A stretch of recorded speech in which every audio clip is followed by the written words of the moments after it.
Gagamba sa taas ng talisay, sobrang dambuhala. Yan ang title ng ating episode for today mga kasong. Kaya kung bago ka pa lang sa aking channel na Kasunggab TV at sa channel ni Kabotogs TV, ay huwag mong kalimutan na mag-subscribe. So umpisahan natin ang ating video. Ayan mga kasong, nakakita si Kabotogs ng malaking bahay ng gagamba dito sa may bike lane. At ayan, lumabas na yung gagambang halimaw. Napakalaki yan ang intro ng ating episode para sa araw na ito. At maraming pa tayong gagambang hahanapin, kaya dyan lang kayo.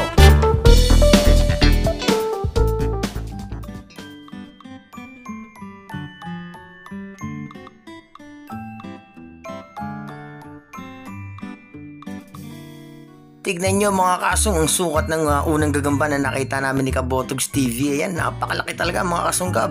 Ito yung gagambang Arenaeus ventricosus na makikita lamang sa bansang Taiwan, Japan, sa China. Alam ko meron din ito at sa Korea mga kasong. Napakalaki, tignan nyo naman yan. Oh. Kahit gagambang samon mga kasong, talagang dudurugin itong gagambang ito.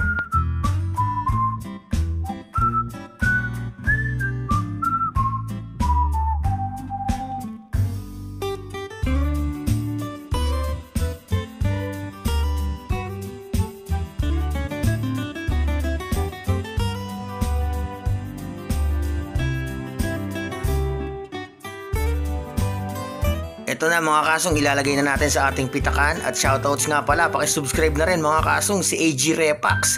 Isa rin pong vlogger ng patungkol sa gagamba at fishing na nasa bansang Taiwan po mga kasong. Napakalaking gagamba, tignan nyo naman.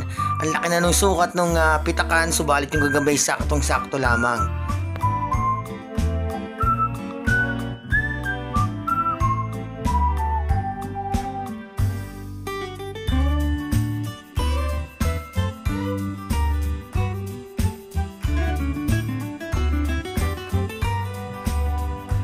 Pangalawang sapot para sa araw na ito, malapit po tayo sa release ng trend mga kasunggab.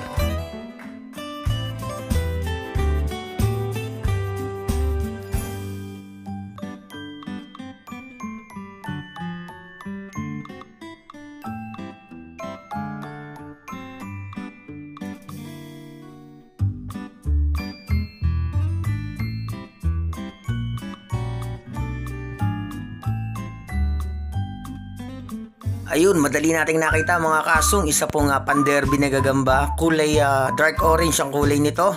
Ayan, napakagandang gagamba. Panlaban po yung kanyang itsura. No? Napakahaba ng galabay nito kahit hindi pa natin palakarin. Pangatlong sapon mga kasong, nakita ni Kabotogs dito sa puno ng talisay.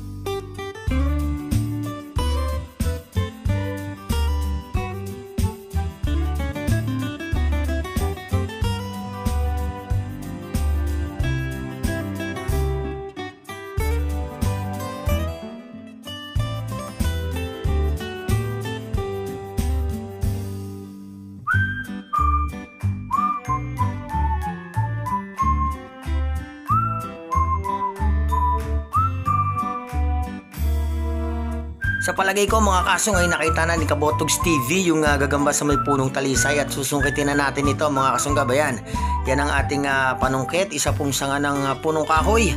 Titignan natin kung malalaglag nga ba yung gagamba o aakit pa lalo doon sa itaas. Ayan, sinusunod natin para mairita siya at nang ganun ay umalis siya doon sa kanyang kinatutulugan. Ayun mga kasong, lumabas na yung gagambang halimaw. Talaga namang napakalaki. Nasa itaas pa man ito. Halata ng malaki. Tignan natin kapag naibaba na natin yung gagamba.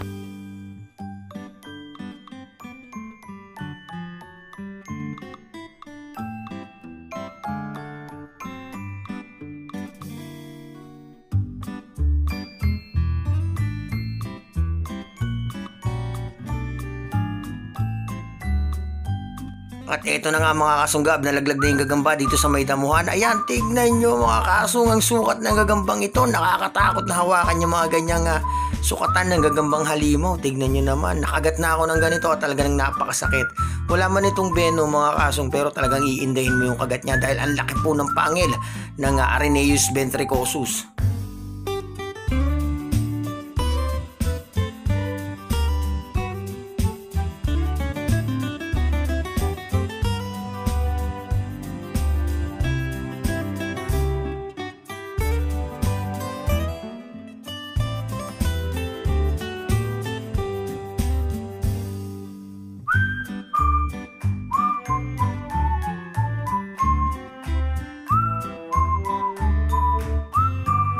May baon nga pala ditong ruler si Kabotogs TV mga kasong, at ayan, sinusukat na. Tignan nyo naman mga kasong, napakalaki.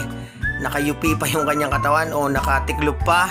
Pero tignan nyo naman ang sukat, napakahaba mga kasunggab. Lalo na kapag in-stretch niyan yung kanyang mga galamay, talaga namang madadagdagan pa yung haba nito.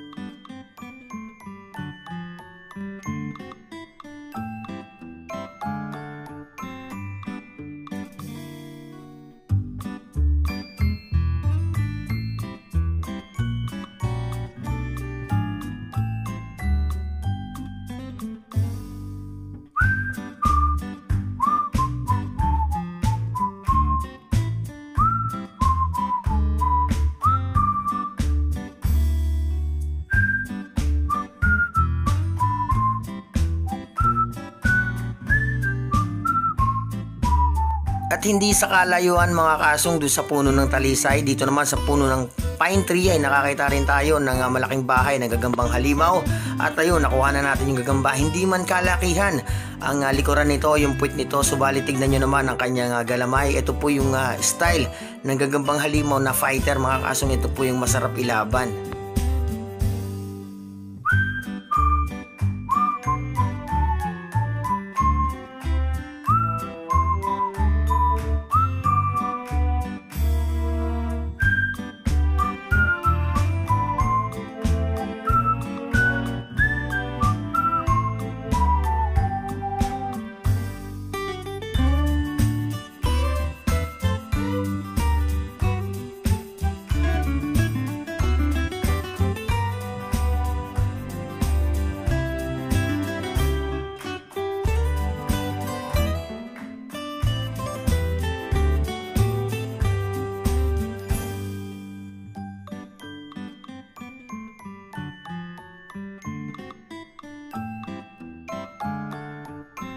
At ayun na nga mga kasong, kinukuha na ni Kabotogs TV yung gagambang huli nating nakuha dito sa gubatan at ilalagay na ito sa pitakan. Maraming salamat po sa inyong walang sawang pagtangkilik. Hanggang sa muli mga kasong, paalam!